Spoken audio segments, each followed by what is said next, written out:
ಇಂಡಿಯಾದ ಬಲ ತೀವ್ರವಾಗಿ ದಾಳಿ ಮಾಡಿದ್ರೆ ಉತ್ತರ ಕೊಡ್ತಿಲ್ಲ.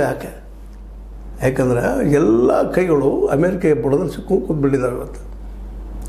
ಹಾಗಂತ ಮುಂದೆ ಹೆಚ್ಚು ಇಡಲೇಬೇಕಲ್ಲ ಇಲ್ಲ. ಅದಕ್ಕೆ ಲಾಸ್ಟಿಗೆ ಬಂದು ಇವತ್ತು ಅನಿವಾರ್ಯವಾಗಿ ಸ್ವದೇಶಿ ಬಗ್ಗೆ ಮಾತಾಡ್ತಾ ಇದ್ದಾರೆ. ಸ್ವದೇಶಿ ಉತ್ಪನ್ನಗಳು ಕೊಡ್ರಿ ಅಂತ ಹೇಳ್ತಿದ್ದಾರೆ.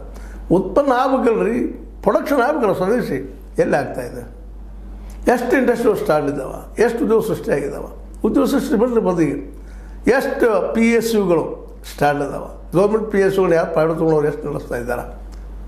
ಯಾವ ಒಂದು ಕಾರ್ಪೊರೇಟ್ಗಳನ್ನ ನಂಬೆ ನಮ್ಮೆಲ್ಲ ಸಾರ್ವಜನಿಕ ರಂಗದ ಉದ್ಯಮಿಗಳನ್ನು ಕೊಟ್ಟರು ನಮ್ಮ ಮೋದಿಯವರು ಕಳೆದ 11 ವರ್ಷಗಳಲ್ಲಿ. ಅವ್ರು ಏನು ನಮಗೆ ಏಕೆ ನಮ್ಮ ಹಿಂದೆ ಬಂದು ನಿಲ್ತಾ ಇಲ್ಲ, ಉದ್ಯೋಗ ಸೃಷ್ಟಿಸ್ತಾ ಇಲ್ಲ, ಏನಾದರೂ ವಿಚಾರ ಮಾಡಿದ್ದೀರಾ?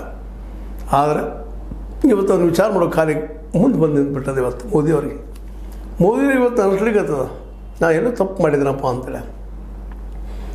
ಅಟ್ಲೀಸ್ಟ್ ಪೂರ್ತಿ ದಿವಾಳಿ ಆದಮೇಲೆ ಗೊತ್ತಾಗಿತ್ತು, ಪೂರ್ವದಲ್ಲಿ ಇದು ಗೊತ್ತಾಗಿತ್ತು ಸಮಾಧಾನಕರ ವಿಷಯ ಅಂತ. ಯಾಕಂತಂದ್ರೆ ನಿಶ್ಚಿತನಾದ್ರೂ ಎಲ್ಲ ಮಾತಿಲ್ಲ. ಖಾಸಗೀಕರಣ ಆಗಿರ್ಬೋದು, ಮತ್ತೇನೋ ಆಗಿರ್ಬೋದು, ಈ ಪ್ರೈವೇಟೈಸೇಷನ್ ಆಗಿರ್ಬೋದು, ಜೊತೆಗೆ ಇನ್ನುಳಿದ ನೀವು ಯಾವುದೋ FDI ಆಗಿರ್ಬೋದು, ಏನೂ ಆಗಿರಲ್ಲ. ಅವರು ಫಾರಿನ್ದು ನಾವು ಇದು ಮಾಡಿದ್ವಿ, ಇನ್ವೆಸ್ಟ್ ಮಾಡ್ತೀವಿ, ಹಾಗೆ ಬಂದು ಹೋದಂಥವ್ರು ಯಾರೂ ತಮಗೆ ಲಾಭ ಆಗೋದಿಲ್ಲ, ಬಂದು ಇನ್ವೆಸ್ಟ್ ಮಾಡೋದಿಲ್ಲ ಅನ್ನೋದು ಈಗ ಕನ್ಫರ್ಮೇಷನ್ ಆಗ್ಲಿಕ್ಕತ್ತದ. ಅಂತಾರಾಷ್ಟ್ರೀಯ ಮಟ್ಟದ ಯಾರೂ ಇನ್ವೆಸ್ಟರ್ಸ್ ಇಲ್ಲಿ ಇಂಡಿಯಾಗೆ ಬರ್ತಾ ಇಲ್ಲ, ಯಾರು ಮಾಡ್ತಾ ಇಲ್ಲ. ಅದರಲ್ಲೂ ಅಮೇರಿಕ ಇವತ್ತು ಪೂರ್ತಿಯಾಗಿ ವಿರೋಧ ನಿಂತ್ಬಿಟ್ಟದೆ. ಇವತ್ತು USA ದ ಟ್ರಂಪ್ ಯಾವ ಒಂದು ಕಾಲದ ಮಿತ್ರ ಮೋದಿಯವರಿಗೆ ಇವತ್ತು ಈ ಕಾಲದ ಶತ್ರು ಅನ್ನೋಂಗಾಗಿ ಹೋಗ್ಬಿಟ್ಟಿದ್ದಾರೆ.